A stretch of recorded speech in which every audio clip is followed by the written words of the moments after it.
Muchas gracias a Paco Gómez, sobre todo, por hacer posible estas conversaciones, que es todo un lujazo. Hoy os voy a hablar del profesionalismo en la era pre-Open.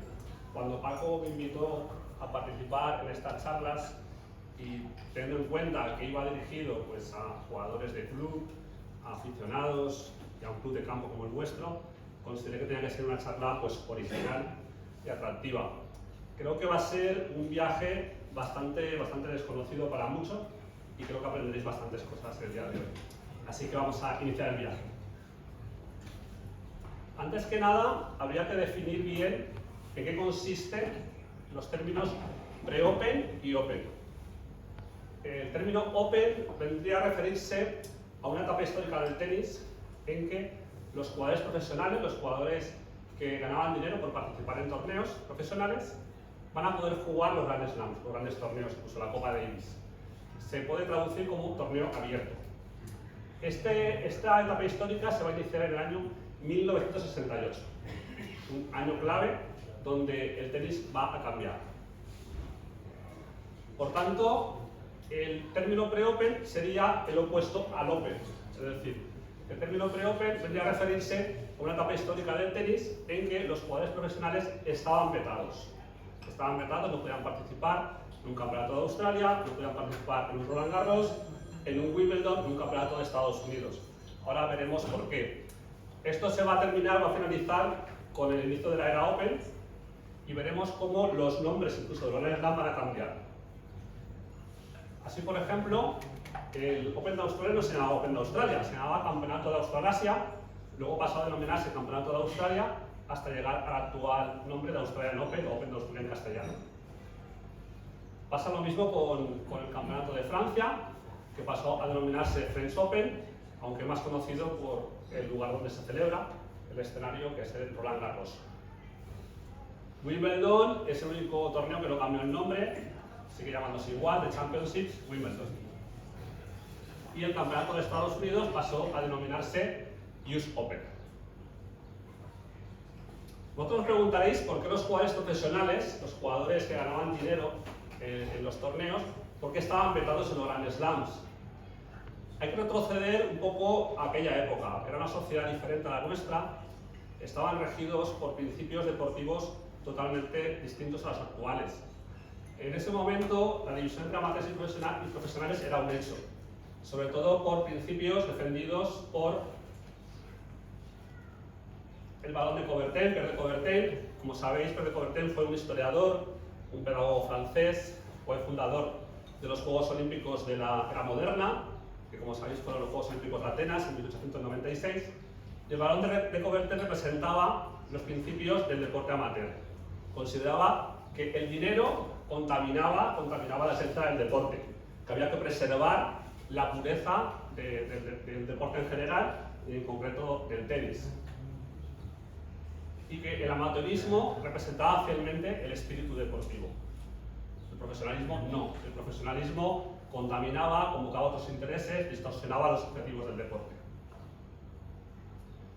En los primeros años del tenis, esto de no ganar dinero jugando al tenis no importaba demasiado, porque el tenis lo jugaban pues, clases de aristócratas, nobles, clases acomodadas, familias muy adineradas. Y voy a poner algunos ejemplos para que veáis este hecho. Vamos a viajar a los campeonatos de España de principios de siglo y veremos que el primer campeón de España es este señor, que aparece aquí en la fotografía, es Luis de Huagón, marqués de Laurencín. Fue el primer campeón de España en los años 1910 y 1911. José María Alonso de Arizaga fue el siguiente campeón de España.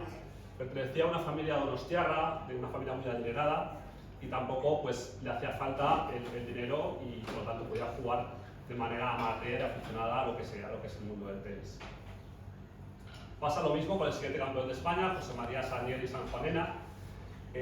José María era nieto de un empresario naviero barcelonés, hijo de un senador y político, y también pues, procedente de una familia de mucha importancia de la ciudad condal.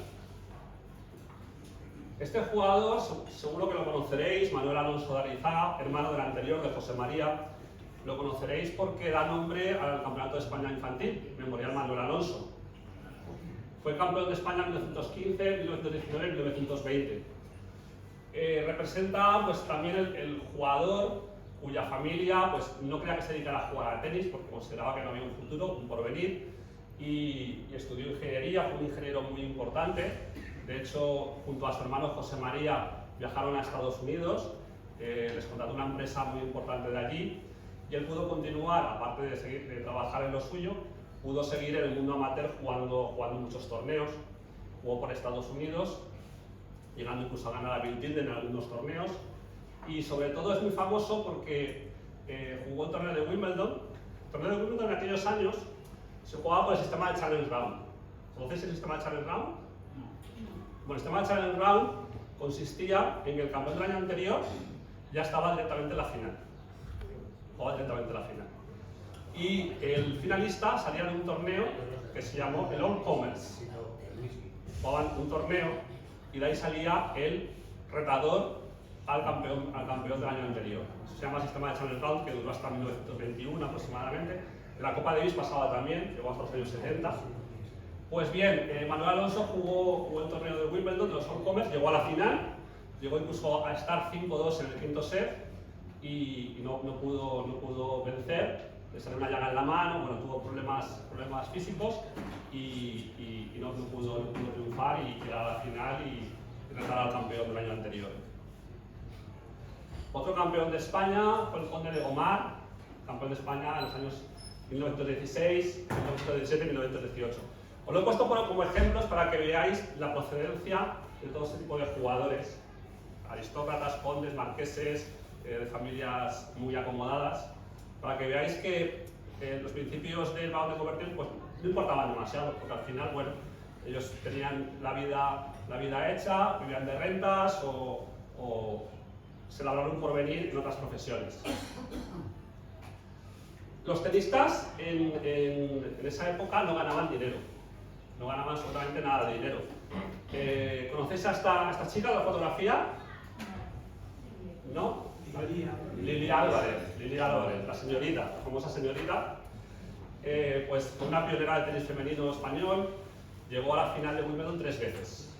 3 veces, no logró ningún título, pero bueno, fue una jugadora que no solamente se dedicó al tenis, sino era una excepcional patinadora, pilotó aviones, sabía manejar barcos, era una auténtica fenómeno de todo lo que hacía. Pues bien, a lo que iba, Lili Álvarez fue subcampeona 3 veces de Wimbledon y ¿sabéis lo que le dieron como premio? Pues le dieron por cada subcampeonato un bono de 25 libras. De 25 libras, es decir, nada. Y aparte de un bono de 25 libras tenía que canjear en una platería londinense por lo que ella quisiera, es decir, no ganaban nada. Los jugadores no ganaban nada de dinero, pero los organizadores sí. O sea, un torneo de Wimbledon, un torneo de Roland Garros, un campeonato de Australia, un campeonato de Estados Unidos, cobraban entrada para ver sus partidos. Un segundito. Cobraban entrada para ver sus partidos y para ellos era un auténtico pues, chollo, ¿no? Porque no pagaban nada a los jugadores, los principales actores y protagonistas del evento deportivo y todo eran beneficios. Pero la cosa empezó a cambiar, con el transcurso de los años la cosa empezó a cambiar y se formó, bueno, aquí tenéis al dios Poseidón, el dios del mar con su arma emblemática, el tridente, lo he puesto como símbolo de las 3 puntas de lanza que van a transformar el mundo del tenis. Esas 3 puntas de lanza van a ser nuevos jugadores, promotores y un público deseoso de ver espectáculos deportivos. Es decir, surgió una jornada de jugadores que deseaban vivir por y para el tenis, deseaban ganar dinero, ganarse la vida jugando a tenis. Por otra parte, promotores que vieron negocio en contratar a una serie de jugadores y llevarlos a diferentes ciudades del mundo para que el público presenciara grandes partidos. Y la tercera punta de lanza sería un público que estaba dispuesto a pagar entradas para ver esos espectáculos. Entonces, la fusión de estos 3 actores, de jugadores nuevos, de público y promotores van a transformar el mundo del tenis y se va a iniciar la era del profesionalismo. El profesionalismo significó mucho dolor para muchos jugadores. En este caso, la figura de Rod Laver la he puesto aquí porque es muy significativa. Rod Laver en el año 1962 gana los 4 Grand Slams. Gana el campeonato de Australia, gana Roland Garros, gana Wimbledon y gana el campeonato de Estados Unidos. Y la Copa Davis con Australia. Y claro, evidentemente un jugador de su talla, tan carismático, tan emblemático, es contratado por un promotor. Por lo tanto tiene que abandonar, no poder participar nunca más en los Grand Slams. Y para él significó mucho dolor, porque claro, era renunciar a la gloria de volver a ganar un campeonato de Francia, un campeonato de Estados Unidos. Las memorias que él publicó en el 2018 lo relatan muy claramente, que él realmente lo que quería era pues, labrarse un futuro en el tenis, quería comprarse una casa, su familia había hecho un esfuerzo económico muy importante para que él pudiera jugar a tenis y quería devolver ese esfuerzo a sus padres. También quería realizar inversiones de cara al futuro, pero claro, eso tuvo un precio muy alto que le provocó un dolor inmenso en su alma, tal como relatan sus memorias. El castigo que recibió fue muy duro. El castigo que recibió fue muy duro por parte de los organizadores de los Grand Slams. Rod Laver fue acusado de traidor, de como si fuera un Darth Vader del tenis, se puede pasarse al lado oscuro, de cambiar lo romántico del amateurismo por el dinero, por el vil dinero. Como sabéis, el All England Club, que es el que organiza el torneo de Wimbledon, pues a todos los campeones de su torneo les nombra miembros honorarios del club. También tienen el derecho a usar la famosa corbata a rayas moradas y verdes. Pues cuando Rod Laver se pasó a profesionales, todo eso fue revocado. Es decir, se le retiró la membresía honoraria, se le retiró el derecho a usar la famosa corbata, o un símbolo de Wimbledon, y le tildó de desertor. En aquella época, el lema de esa etapa del tenis, del mundo amateur, es que los profesionales juegan por el vil dinero y los amateurs por la gloria. Era el lema de la época. Evidentemente para los organizadores, claro, todo era gloria, pero los jugadores querían vivir del tenis, querían también poder ganarse la vida con su deporte favorito. Bien, hemos visto dos tipos de jugadores. El jugador amateur que por por ser aristócrata, por pertenecer a una familia adinerada, por simplemente tener el tenis como hobby y querer labrarse un futuro en otro trabajo, por un lado. Luego estaba el profesional, que sí que quería vivir del tenis, pero existe una tercera categoría de jugador dentro de esa etapa, que se llama el amateur marrón.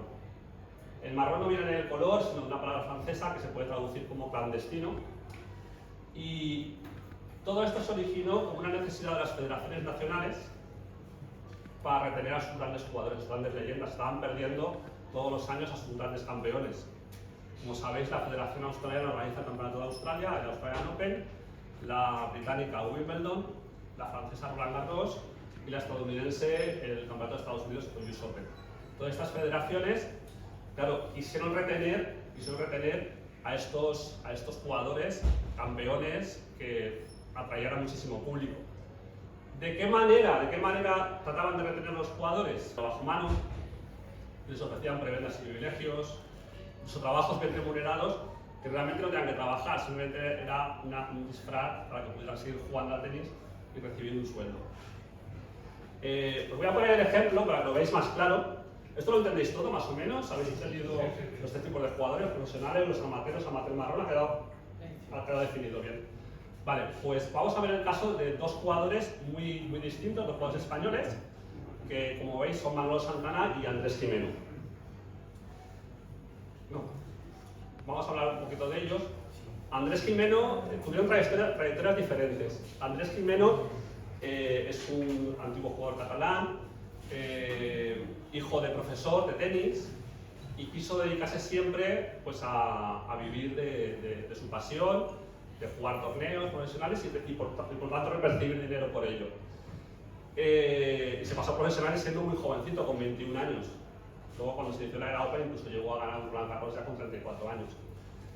Bien, pues Andrés Gimeno, que está aquí a la derecha, fue jugador profesional. En cambio Manolo Santana, que había ganado Roland Garros, un jugador también súper carismático, súper emblemático, fue tentado por el profesionalismo para pasarse a las filas pros. Pero claro, España necesitaba también referentes, era un momento necesitaban un escaparate propagandístico también, y en este caso Manolo Santana pues, fue ayudado por Juan Antonio Samaranch, que en ese momento era el delegado nacional de Educación Física y Deportes, que le dio dinero bajo mano, le consiguió también un trabajo en la tabacalera Philip Norris, que su trabajo simplemente era de relaciones públicas y jugar al tenis. Realmente los amateurs marrones eran simplemente profesionales disfrazados, que realmente se dedicaban simplemente a jugar, no tenían ni trabajo ni nada por el estilo. Entonces son dos casos muy diferentes. Manolo Santana, toda su trayectoria fue en el campo amateur, ganó otro Roland Garros, ganó Wimbledon y ganó también un campeonato de Estados Unidos, ganó 4 Grand Slams. Andrés Gimeno solamente un Roland Garros. ¿Qué hubiera pasado pues, si Andrés Gimeno pues, hubiera permanecido en el campo amateur? No lo sabremos. O qué hubiera pasado si Rod Laver, que había ganado en el año 62 los 4 grandes, y los siguientes años no pudo participar en esos eventos, años 63, 64, 65, 66, 67, ¿qué hubiera pasado y qué palmarés tendría Rod Laver si hubiera podido participar en esa multitud de campeonatos que se perdió? Bueno, por esto terminamos el primer bloque. El primer bloque era simplemente distinguir los tipos de jugadores, por qué se defendía el amateurismo frente al profesionalismo. Y ahora vamos a centrarnos en los torneos de los profesionales, que se pueden dividir en dos tipos de categorías, ¿no? Por una parte estaban las giras, en las giras mundiales y luego los torneos. Las giras mundiales consistían básicamente en que un promotor contrataba a 2 jugadores, 3, 4 jugadores, se ponía en contacto con un montón de ciudades, podía ser de Estados Unidos, de Europa, y realizaba una gira que podía durar meses. Y cada día iban de ciudad en ciudad 2 jugadores, cobrando entrada, por supuesto, y por eso pagaban a los jugadores, pagaban el alquiler del estadio, etcétera, etcétera, etcétera.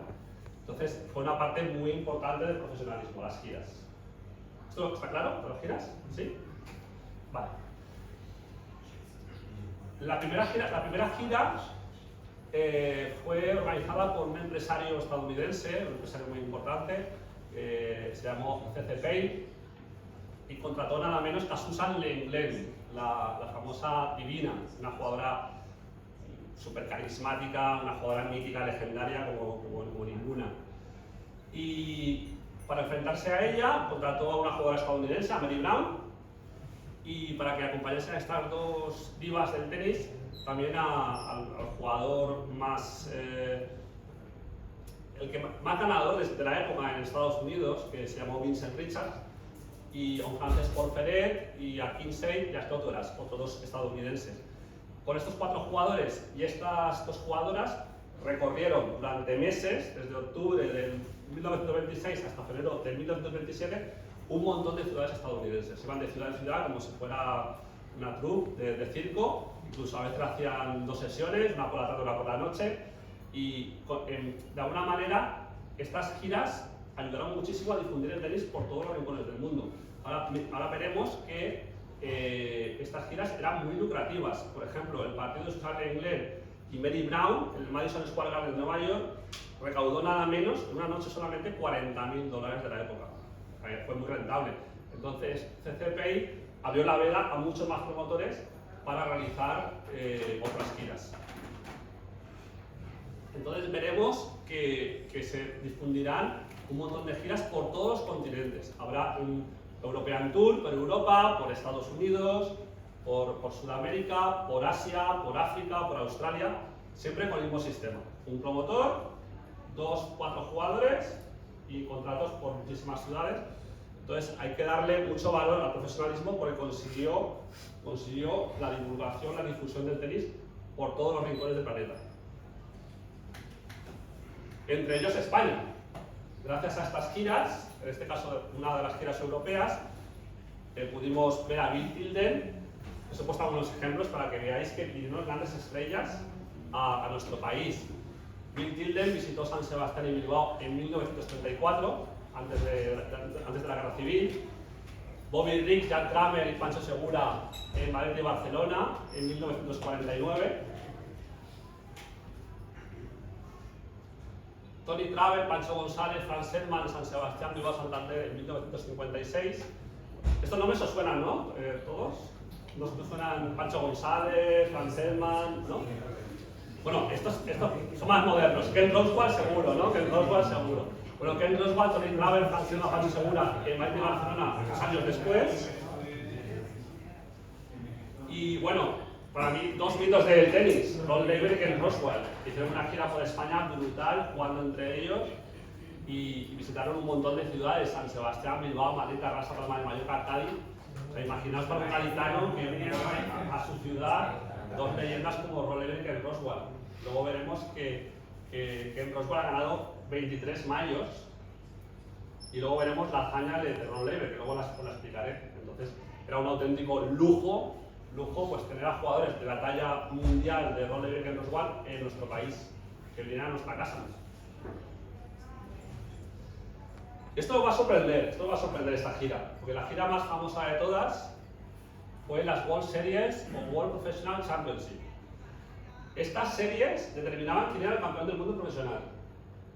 ¿En qué consistía? Consistía que el campeón del año vigente, del año anterior, se enfrentaba a un retador. El retador generalmente era el jugador aficionado que había ganado Australia, había ganado Roland Garros, Wimbledon, Campeonato de Estados Unidos, y que se pasaba a profesionales. Entonces retaba al campeón del año anterior. Y se embarcaba en una gira de decenas de partidos. Veremos que hay giras que son tremendas. Y vamos a ir a ver los principales campeones de estas. El primer campeón del mundo profesional fue Karel Kozelu. Es un deportista multidisciplinar, fue jugador de hockey sobre hielo, fue campeón de Europa, formó parte de la selección nacional del Imperio Austrohúngaro cuando este se disolvió después de la Primera Guerra Mundial. Formó parte de la selección de Checoslovaquia, que fue un país que surgió de este Imperio Austrohúngaro. Pero donde más destacó fue en el mundo del tenis. Fue el primer campeón del mundo del tenis en 1928. Se enfrentó, empezaron bien, con poquitos partidos, con 19 solo. Se enfrentó a Vincent Richard, del cual hemos hablado anteriormente. Jugaron 19 partidos y ganó 15 partidos a 4. La alegría le duró poco a Karel Kozelu, porque vino una de las grandes leyendas del tenis. Una de las grandes leyendas, Bill Tilden, el famoso Bill Tilden. Pues Bill Tilden derrotó a Kozelu, ya fueron muchos más partidos, 67 partidos entre ellos. Imaginaos la barbaridad, 67. Ganó 50-17. Bill Tilden fue el primer gran campeón mundial, de la era profesional. Fue campeón del mundo hasta el año 1934, en que le derrotó el jugador estadounidense Ellsworth Bynes por 38-19. Aquí tenemos la fotografía de Ellsworth Bynes, 5 veces campeón del mundo. Es el segundo gran campeón de esta gira mundial. El tercer gran campeón de las World Series fue Donald Butch. Este sí que lo conocéis. No me lo puedo creer. Bueno, pues Donald Butch fue el primer jugador que logró conquistar el campeonato de Australia, Roland Garros, Wimbledon y el campeonato de Estados Unidos el mismo año, en 1938. ¿Sabéis por qué? Bueno, aquí me voy a desviar un poquito. ¿Por qué se llama Grand Slam? ¿Alguien lo sabe? Bueno, viene del bridge, el juego de cartas, y el Grand Slam venía a simbolizar aquella jugada perfecta, aquel jugador que reunía todas las cartas. Es como en el póker tener los 4 ases y el comodín. Entonces viene del bridge. En aquellos tiempos, años 30, se jugaba mucho al bridge, sobre todo en Inglaterra, Y en el año 1933, un jugador australiano, Jack Crawford, que había ganado el Campeonato de Australia, había ganado Roland Garros, había ganado Wimbledon, le faltaba el Campeonato de Estados Unidos. Entonces, la prensa empezó a hablar de que si conquistaba el Campeonato de Estados Unidos, iba a lograr el Grand Slam, iba a completar la jugada perfecta. Ya a partir de ahí se quedó el nombre de Grand Slam. Pues viene de Bridge, la jugada, para que lo sepáis, la jugada perfecta. Bueno, pues Donald Woods fue 4 veces campeón del mundo. Bueno, ganó, antes de ser campeón del mundo, ganó los 4 Grand Slam en el mundo amateur. En el mundo profesional fue 4 veces campeón del mundo y hubiera sido campeón del mundo muchos años más. Pero ¿qué ocurrió? Que vino la Segunda Guerra Mundial y entonces le frenó en seco. Tuvo muchos años sin poder jugarse el Campeonato del Mundo y perdió sus mejores años. Pero Donald Woods es una de las grandes leyendas de la historia del tenis. Así que quedaos con el nombre. Jack Kramer fue el 4º gran campeón del mundo. Jack Kramer fue 4 veces campeón del mundo profesional y no solamente tiene una importancia capital por su capacidad de ser gran jugador y de atraer a las masas, sino también fue un gran empresario y promotor posteriormente y es uno de los fundadores del tenis tal como se entiende en la actualidad, el tenis moderno. Jack Kramer es una institución. Y bueno, aquí viene mi jugador favorito de todos los tiempos. Mi jugador favorito de todos los tiempos. Nada menos que Pancho González, un jugador estadounidense de origen mexicano. Vivió una intensidad brutal. De muy jovencito ganó 2 campeonatos de Estados Unidos, se pasó a profesionales. En profesionales fue 7 veces campeón del mundo, pero derrotando, ahora veremos, a algunos de los retadores, que conocéis todo el mundo, los retadores. Y no solamente fue campeón de tenis, sino el rey del amor, porque se casó nada menos que 6 veces y se divorció 6 veces.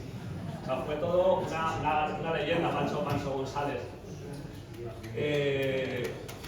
Veamos algunos de sus encuentros. En el año 55 se proclamó campeón del mundo derrotando a Tony Traver, un jugador estadounidense muy famoso, 74-27, que había destacado antes en el Grand Slam. En el 57, 50-26 a Ken Roswell. En el 58, 51-36 a Liu Hua, un jugador australiano muy importante. O sea, Pancho González es para mí una de las mayores leyendas de la historia. Ken Roswell fue el último campeón de estas World Series, entendidas como giras entre campeón del año anterior con un retador. Derrotó a Rod Laver. Pero a partir del año 64 cambió. Ya el campeón del mundo no determinaba una gira mundial entre 2 jugadores, sino que ya se estableció una serie de torneos y puntos durante una temporada, y al final de la cual el que más puntos tenía, más o menos como el actual, es decir, fueron los fundadores también del sistema actual, es decir, una serie de campeonatos que otorgaban puntos y al final del año, la temporada, el que más puntos tenía era el campeón del mundo. En este caso, Ken Roswell fue en el año 64 y Rod Laver los 3 últimos, hasta el 67, que fue el último año de la era pre-Open. No sé si sabéis, pero todavía el campeonato del mundo, el campeón del mundo, todavía es un título que se da por la Federación Internacional de Tenis. Una parte está el ranking ATP, que al final del año, pues, el que más puntos ha obtenido, pues, es nombrado número 1 del ATP, pero la Federación Internacional nombra un campeón del mundo, generalmente tomando en cuenta los resultados en los Grand Slams, que son los torneos que están bajo su paraguas. Vale, pues pasamos ya a los torneos. Las giras, ¿los tenéis todo claro? ¿Tenéis alguna duda sobre las giras? ¿Intentéis todo más o menos? ¿Más o menos todo claro? Sí. Bueno, pasamos a los torneos, propiamente dichos. Empezamos con los Pro Slams. Los Pro Slams son los equivalentes en el mundo profesional a los Grand Slams. Tienen para mí la misma importancia. Si los Grand Slams son 4, los Pro Slams son 3. Son el US Pro, el French Pro y Wembley. Vamos a empezar con el primero, que es el US Pro, cuya primera edición se celebró en el año 1927, campeón Vincent Richards. ¿Os acordáis de la gira CCPI, el inicio de la charla? Se jugó hasta el último año de la era pre-Open y se jugó en diferentes clubs. No tuvo un escenario único, sino que tuvo varios clubs donde se celebró el evento. Los principales fueron el West Side Tennis Club en Forest Hill, Nueva York, el Cleveland Arena y el Longwood Cricket Club en el estado de Massachusetts. También se jugó en diferentes superficies, en hierba, tierra, madera, diferentes pistas duras. ¿Y quién fue el jugador que más títulos logró del Just Pro? Pancho González. Pancho González, que obtuvo nada menos que 9 endolchados, que se suman a los 2 campeonatos de Estados Unidos que ganó como amateur. Es decir, tiene 11 títulos de Estados Unidos, Pancho González. Una auténtica barbaridad. French Pro es otro de los Pro Slams. La primera edición se celebró en 1930. Campeón Karel Koceru, también hemos hablado antes de él. Jugador que había sido jugador de hockey sobre hielo, futbolista, tenista. Se jugó también hasta el último año de la era pre-Open, hasta el año 1967. La principal superficie fue la tierra batida, el principal escenario, el actual Roland Garros, pero también se jugó en pista dura en 2 ediciones, en el Palais des Sports, en los años 1950 y 1953, y en el estadio Pierre de Coubertin, sobre madera, en los años finales de la era pre-Open. Es curioso que al final un torneo profesional se celebrase en un estadio con el nombre de Pierre de Coubertin que defendió tanto el amateurismo. Una cosa curiosa. El principal campeón del French Pro fue Ken Roswell, el australiano, con 8 endorsados. El tercer y último Pro Slam fue Wembley Pro. La primera edición la ganó Ellsworth Wine, un jugador estadounidense, en 1934. Antes, que había sido campeón del mundo en la gira profesional. Al igual que los otros 2, se jugó hasta el último año de la era pre-Open. El escenario fue en Pine Pool, aunque actualmente tiene otro nombre ese estadio. Se llama el Wembley Arena, que lo conoceréis por los conciertos de música y, ¿verdad? Wembley Arena suena, ¿verdad? Y se jugó siempre sobre madera. Y al contrario que en el Just Pro, que había sido dominado por Pancho González, o el French Pro, que fue dominado por Ken Roswell, aquí los títulos estuvieron más repartidos, los títulos. Ken Roswell ganó 5, Rod Laver 4 y mi amigo Pancho González 4. Bueno, entonces aquí vamos a abrir un debate, que es el debate del GOAT. GOAT significa en inglés cabra, pero realmente es un acrónimo de la G de Greatest, la O de Of, la A de All y la T de Tiny, el más grande de todos los tiempos. Seguro que es un debate que habéis escuchado en los diarios deportivos, un debate que está abierto en la actualidad, qué jugador va a obtener más grandes slams, si Nadal, si Djokovic, si Federer, etc. Pero que es un debate que yo ampliaría a un abanico mucho más amplio por todo lo que hemos hablado. Vamos a ello. Yo considero que el jugador que más grandes slams tiene es Ken Roswell. Mucho más, uno más que Novak Djokovic y que Rafa Nadal. He puesto salmones porque es un poco el término coloquial con que los historiadores del tenis nos referimos a los grandes slams, pescar salmones, le llamamos. Y entonces Ken Roswell, si sumamos los grandes slams que obtuvo en su etapa amateur, que consiguió 4, los Pro Slam, que son los equivalentes a los mayos en los profesionales, que sumó 15, más 4 ya en la era Open, total 23 grandes slams. Entonces, si nos atenemos a los números, Ken Roswell sería el jugador con más Grand Slam de la historia del tenis. También habría que hablar de la hazaña de Rod Laver. Rod Laver tiene menos, pero fijaos la hazaña de Rod Laver, lo voy a relatar. En el año 1962 gana el Campeonato de Australia, gana Roland Garros, gana Wimbledon, gana el Campeonato de Estados Unidos. Pasa a profesionales. En el año 67 gana los 3 Pro Slams el mismo año, es decir, gana el Just Pro, el French Pro y el Wembley Pro. Y cuando se inicia la era Open, un año después de inicio de la era Open, en el año 69, vuelve a ganar, en este caso ya Australian Open, Roland Garros, Wimbledon y US Open. O sea, la hazaña es brutal, o sea, ha ganado todos los grandes torneos el mismo año, en la etapa amateur, en la etapa profesional, en la etapa Open. O sea, una auténtica barbaridad. Por supuesto, estos dos jugadores, Ken Rosewall y Rod Laver, estarían junto con Djokovic, Federer, Nadal, por supuesto con Pancho González, también lo pondría en el grupo del debate de quién es el GOAT de la historia del tenis. En mujeres, habría que hablar de Margaret Court con 24, de Serena Williams con 23 y Steffi Graf con 22. Y aquí me hace un poco políticamente incorrecto ahora, porque recuerdo cuando Rafa Nadal hace justo un año, ganó su 22º Grand Slam. Todos los aficionados al tenis estábamos súper felices, súper contentos.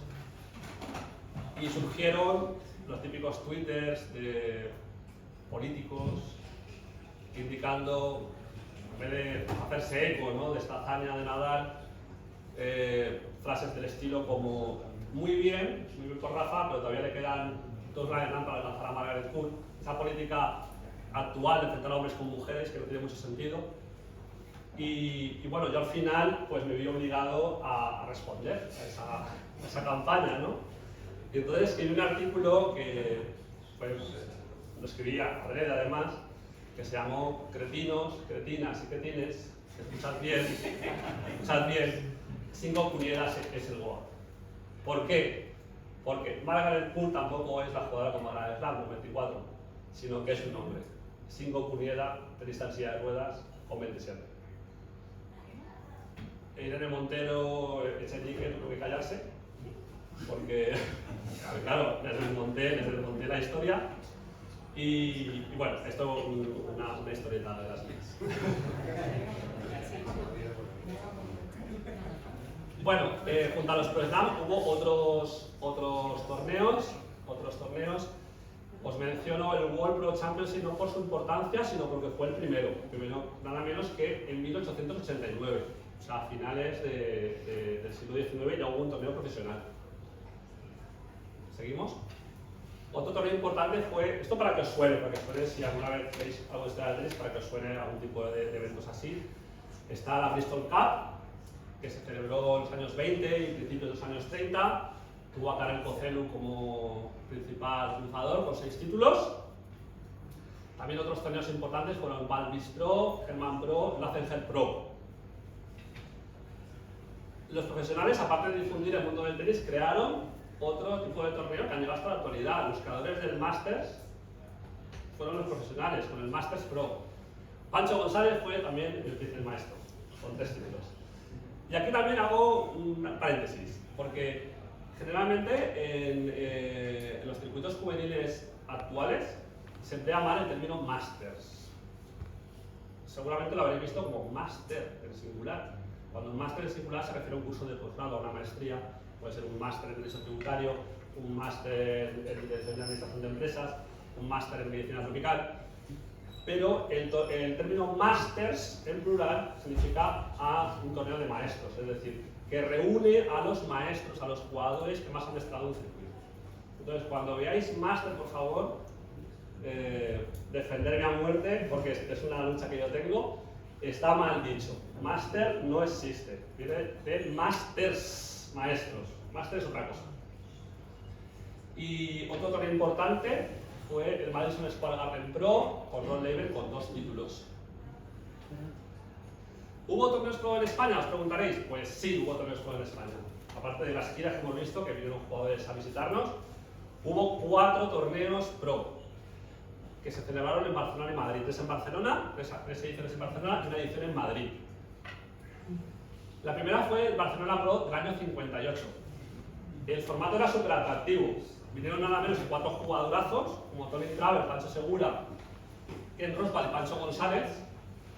Y el formato era súper atractivo. Se jugaba en un fin de semana. Se jugaba el sábado 2 partidos de semifinales. El domingo los ganadores de las semifinales disputaban la final. Y los perdedores jugaban el tercer y cuarto puesto. Entonces para el público era algo increíble. O sea, ver 4 partidos en un fin de semana de jugadores de la talla de estos campeones era algo mágico. En este caso, en Barcelona quedó campeón Tony Traver. Ese mismo año se jugó en Madrid, también los mismos jugadores, el mismo formato, aunque el campeón fue otro, fue Ken Rosewall. Ya a finales de la era pre-Open, en los años 66 y 67, se celebró un torneo profesional en Barcelona. Aquí se cambió el formato, fue un cuadro de 16 jugadores, es decir, octavos, cuartos, semis y final. Os he puesto el resultado para que veáis la importancia también de un jugador español como Andrés Jimeno, que está muy infravalorado en comparación con Manolo Santana. Aquí Andrés Jimeno ganó a Ron Leiber 6-4, 18, en aquellos tiempos se jugaba con diferencia de 2 juegos, 3-6, 4-6 y 6-2. Del año siguiente, también con cuadro de 16 jugadores, volvió a ganar derrotando a Ken Roswell por 6-3 y 6-4. O sea, la importancia de Andrés Jimeno fue muy de vital importancia en el mundo profesional. Tenis pro femenino, vamos a hablar de mujeres también, ¿vale? La verdad es que hubo muy poquitos torneos profesionales de chicas. Prácticamente se limitan al Just Pro y a algún torneito y poco más, ¿no? Pero las giras que tuvieron una importancia brutal. Ahora miraremos algunas de las giras más importantes. Una que ya he mencionado anteriormente, la que enfrentó a Suzanne Lenglen, la jugadora francesa, con la jugadora estadounidense Mary Cowan. Jugaron 36 partidos, ganó 34-2. Fijaros la pose, qué elegancia. Estas fotos que me encantan, las fotos así en blanco y negro, y las raquetas antiguas, me fascinan. Otra gira que tuvo mucho éxito fue la de Alice Marble contra Mary Hardwick, dos jugadores estadounidenses, 58-3. Pauline Bess y Bushi Mora, 60-14. No os creáis que eran giras que atraían poco público. Por ejemplo, estas dos mujeres, Pauline Bess y Bushi Mora, en el Madison Square Garden hicieron un aforo de 12.000 espectadores. O sea, 12.000 espectadores. Jugaron 74 partidos durante toda la temporada, ganando 60-14 Pauline. Althea Gibson, la pionera del tenis afroamericano, fue ganadora de muchos Grand Slams, se pasó a profesionales. Es una jugadora muy olvidada entre esos olvidos que yo he criticado muchísimo. De hecho, hice una crítica cinematográfica a la película Método Williams porque se olvidó por completo de una jugadora como Althea Gibson. Se decía que las hermanas Williams eran las creadoras del boom afroamericano en el tenis y no fue así. Tenemos a Althea Gibson, que fue campeona de muchos Grand Slams. Luego tenemos también la figura de Arthur Ashe, que también fue un jugador que ganó Grand Slams. Y las hermanas Williams vinieron mucho después. Hay por ahí por internet hay una crítica a la película que si queréis podéis visitarla y la página y podéis leerlo. Aquí nada menos que jugaron 118 partidos. O sea, todos los días jugaban un partido o dos cuando hacían doble sesión. 114-4, nada menos. También hubo competiciones por equipos, así al igual que en el mundo amateur existía la Copa Davis o la Copa Federación. En el mundo profesional estaba la Copa Bonardel, que se celebró en los años 30, con Francia con 2 títulos, y la Copa Kramer. Esto todo inventado en el mundo profesional porque es el antecedente de la Laver Cup. La Laver Cup enfrenta ahora a Europa con el resto del mundo, pues la Copa Kramer enfrentaba a 4 equipos, a Estados Unidos, Australia, Europa y Sudamérica.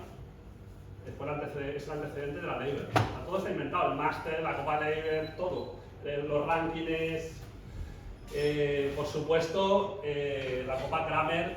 ¿Quién ganaba la Copa Kramer? Australia, tenía un equipazo. Tenía a Ron Leiber, a Ken Roswell, a Jim Howard, Franz Sedman, tenía un equipazo, eran invencibles. Y también tenemos giras que enfrentaron a un hombre y a una mujer. Hemos visto giras de hombres contra hombres, mujeres contra mujeres, pues también hubo giras de hombres contra mujer. Veremos dos de las más importantes. Una enfrentó a Ethel Burkhardt contra Gigi McClure. Ahí ganó la mujer, ganó 21-1. De hecho, iban 20-0 para Ethel y le dejó ganar un partido y al final fue un 21-1. Pero luego llegó un jugador que es muy poco caballeroso, la verdad, muy poco caballeroso porque venció a Pauline Bess 40 partidos a 0, no dejó ganar ninguno al pobre. Entonces, una gira, pues eso, bastante humillante para Pavlovich porque no dejó ganar ningún partido. Bueno, con esto más o menos hemos finalizado la charla. Quería agradeceros vuestra presencia aquí, estoy abierto a preguntas. Paco creo que ha traído algunas raquetas relacionadas con algunos jugadores que he mencionado. Sí, están por ahí. Y nada, para mí ha sido un placer estar aquí con vosotros. Siempre considero que mientras haya gente como vosotros, gente que viene a estas charlas, que colecciona raquetas, que lee libros de historia del tenis, pues va a conservar que la llama del fuego eterno del tenis siga encendida. Todos vosotros creo que mañana vais a jugar un torneo vintage y todo este tipo de eventos al final hace que la memoria del tenis pues permanezca viva. Así que muchísimas gracias.